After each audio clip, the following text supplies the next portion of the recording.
এটা আমাদের এলাকার নাম হচ্ছে সরকারপাড়া ধোয়াগ্রাম। কিন্তু ভাই আজ কয়েকদিন থেকেই আমরা বর্ডারের জনগণ একটু আতঙ্কায় আছি এই জিরো লাইনে তার কাটা দেওয়ার কারণে। কিন্তু হঠাৎ করে দেখতেছি আজকে আবার বোতল টাঙাই দিয়েছি জায়গায় জায়গায়। কিন্তু এই বোতল দেওয়ার কারণে কিন্তু আমরা এই বর্ডারের বাসিন্দার আমরা সবাই কিন্তু আতঙ্কে আছি।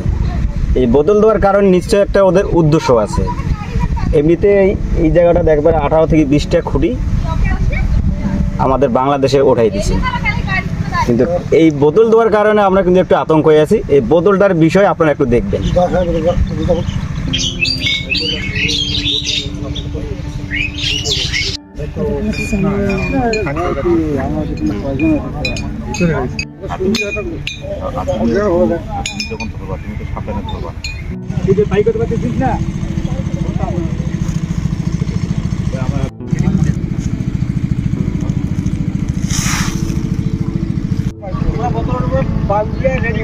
ওরাও তো রেডি করে আছে, খালি তুলে দিয়েছে, চলে গেছে, চলে গেছে।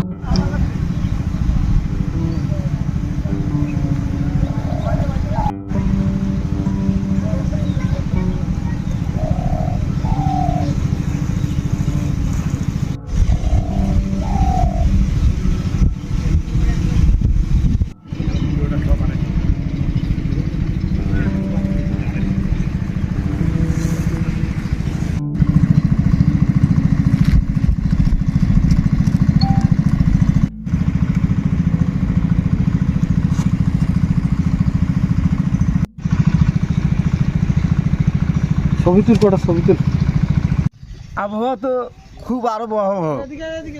মনে করেন শুক্রবারেতে বেড়া দিছে, আজকে সকাল মনে করেন এখন 9টা 9:30 বাজে, এখন দেখতেছি বোতল টাঙিয়েছে। এই বোতলের মধ্যে এসিড থাকতে পারে, আরও বিভিন্ন রকমের জিনিস থাকতে পারে। এই সূর্যের তাপত এই বোতল যদি বাষ্ট হয় কত লোকজন মারাও যাইতে পারে।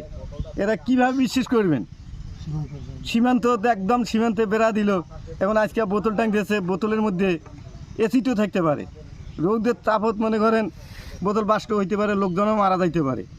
আমরা এইটা মানে সরকারের কাছে আবেদন করেছি, ক্যাম্প 4-5টা চাই দহরামে, ক্যাম্প কিন্তু একবারে খুবই কম। আমরা একবারে দহরাম একবারে দুর্বল হয়ে গেছি, কিছু করতে পারতেছি না। এইটা নিয়ে আমাদের খুব আতঙ্কে আছি। আমরা কাজ করব, এখন দেখতেছি যে ওরা যেভাবে কাজকর্ম শুরু করছে তাতে আমাদের খুবই একটু মানে ঝুঁকিপূর্ণ, ভয়ভীতির মধ্যে আছি। আর জরুরি সমস্যা একটা হচ্ছে আমাদের এখানে সবচেয়ে আমাদের 3 থেকে 4টা ক্যাম্পের আমাদের খুবই প্রয়োজন। তার কারণ আমাদের অবহেলিত জায়গার মধ্যে আমরা পড়ে আছি।